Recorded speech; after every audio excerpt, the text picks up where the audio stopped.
What's going on, everybody? It's Charles. In this video, I'm going to show you how to change Haldex fluid, and for that, we're going to be using my 2019 Golf R. There's a lot of VW and Audis that have this exact same setup. A3, S3, TT, Atlas, Tiguan, Arteon, and probably a handful more. You can use this for all of them. I'm going to be calling this a Haldex Service and Haldex Fluid and Haldex Pump the whole video. That is not technically accurate. This setup is actually made by BorgWarner. Haldex refers to the older style stuff. We're just going to roll with it because that's what I call it. For this job, you really only need basic hand tools. An 8mm Allen, a 5mm Allen. If you're taking the pump out, a 10mm socket, and a T10 Torx. Not a bad idea to have a torque wrench so you can torque down all the bolts properly. A key thing to doing this job is when you lift the car up, you need to make sure that it's level. You can't just put the back up on ramps or the back up on jack stand and have the whole car at an angle. The car needs to be level to set the fluid level correctly. Also, if you have VCDS or OBD11 or another scan tool like that, there's a good opportunity to use it and make sure that your fluid temperature is correct. You can do this job without the scan tool, but to do it properly by the book, you really should have it. Here we are looking at our rear all-wheel drive assembly, and there's a couple of really important things you need to pay attention to.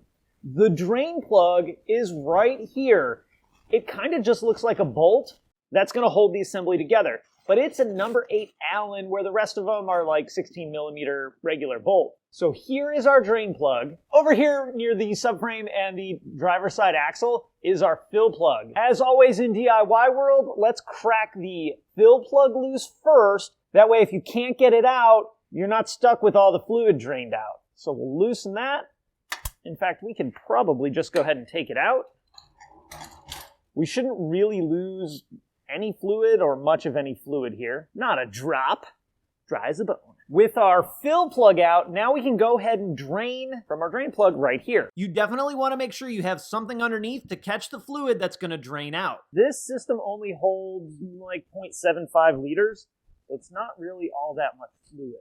While the rest of our fluid dribbles out, let's go ahead and get our pump out. That pump is held in with two 10mm bolts, one electrical connector, and there's two retainers holding the harness to the Haldex unit. One at the top of the unit at about 12 o'clock, and the other one is just above the pump. Once you got your bolts out, you can kind of rock this pump out. There are two seals that hold it in, so you may need to take your time and kind of rotate and pry a little bit, but it should come out pretty easily. And of course, you're going to lose some more fluid, so, oh, a lot of fluid.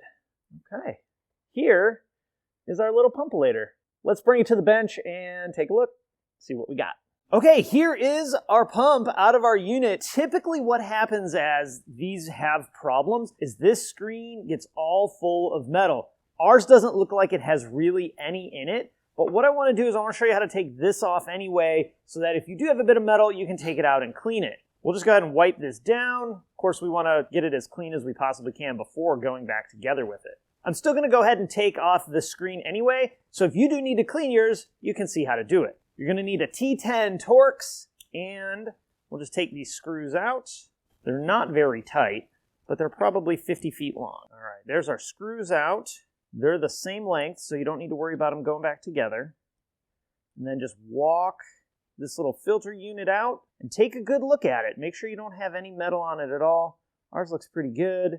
You take a little brake parts cleaner and just blow it out. Just be careful, you don't want to blow your screen out of the little unit here. Get that clean. Clean your mating surface. Once that's good, go back together. Now, if you do find metal in it, you need to figure out where that metal came from. Typically, it's the pump that fails. It's actually somewhat of a common thing. Not super common, but common that it, is a thing. So be mindful of that. That's why on these, I think, when you do the Haldex service, especially because these don't have a filter, go ahead and take the pump out and clean it. Now, there is a seal and bolt kit for this pump. I didn't get one because the dealership didn't have one. I'll drop that part number down in the description so that when you're getting your fluid and your two bolts, drain plug and fill plug, that you can get that too. Odds are you'll be fine, but it's, they're seals. Good idea to replace them. We can go ahead and finish cleaning up our pump, get any dirt or yuck out of there, If your car is really old, might be a good idea to clean this pump off before you take it out so that you don't risk getting any dirt inside of here. Here you can see these are the two retainers that hold our wiring loom in. This is the one on the top side that's roughly at 12 o'clock of the housing. I don't know about for you guys, but sometimes seeing the stuff out of the car makes more sense to me and gives you some context of removal and installation when you can actually see it here unencumbered by 100 other things that are in the way. Before you get your pump put back in, probably not a bad idea to wipe out this little housing. Make sure there's no yuck inside of there too. Also, I took a little bit of the oil for the Haldex and lubricated the seals. Go ahead and get your pump in. All right, let's torque these babies to 9.5 Newton meters, which is not very tight. I have to say, torquing something to 9 Newton meters, waiting for the click is far less satisfying than like 70 Newton meters. Anticlimactic. Then we're gonna get our harness tucked back up. Make sure you get it in the loom, because if you don't, you run the risk of the prop shaft hitting that harness. You kind of have to get both of the retainers started in their respective holes. Otherwise, I don't think you're gonna be able to get them in there at all. And you really can't see the top one. So we should be used to these kind of things by now. Oh, I got it. Click. Oh, I need my hand though. Come back here. Thank you. Okay, harness is in place. Then we'll just reach up above our module here, plug our motor in, the satisfying click. Okay, there we go. And if you have any residual oil drippage, go ahead and wipe that off too. Next, we are going to put back our drain plug. I did get a new drain plug for this. You know, it's probably you don't have to, but man, anytime I can, I usually like. Then we are going to torque that bad boy to 30 Newton meters, but I need an extension because I don't fit my torque wrench there. 30 Newton meters always feels like too much for this. Now, if you're the marking type, go ahead and mark that you torqued it. Now it's time to get some fluid in. This is factory coupling fluid. Make sure you're getting the right fluid. I got this from the dealer based on the VIN of my vehicle, so hopefully it's right. And then for getting the fluid into the Haldex, I like these little pumps. They're like 12 bucks from Advance Auto. I have a bunch of them. Then I used a little fitting that I had from a brake bleeder kit. Then you can just screw this right on the bottle.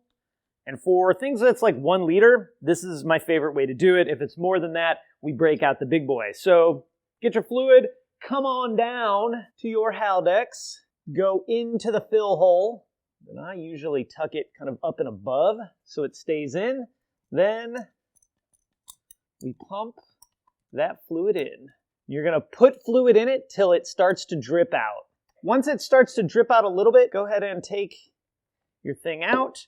You're going to probably lose some, but that's okay. Then get your fill plug installed. But we're not going to tighten it just yet.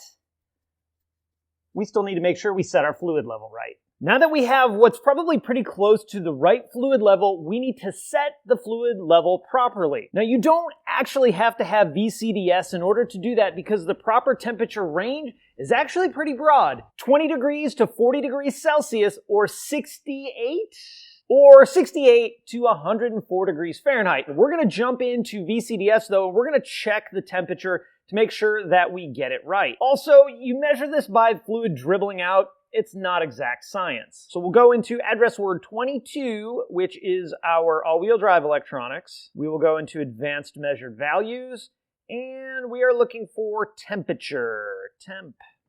So we can do clutch temp, we can do control module temp. They're probably pretty much going to be the same. So we're right about 18 degrees Celsius, which honestly is pretty close and is probably fine to set the fluid level at.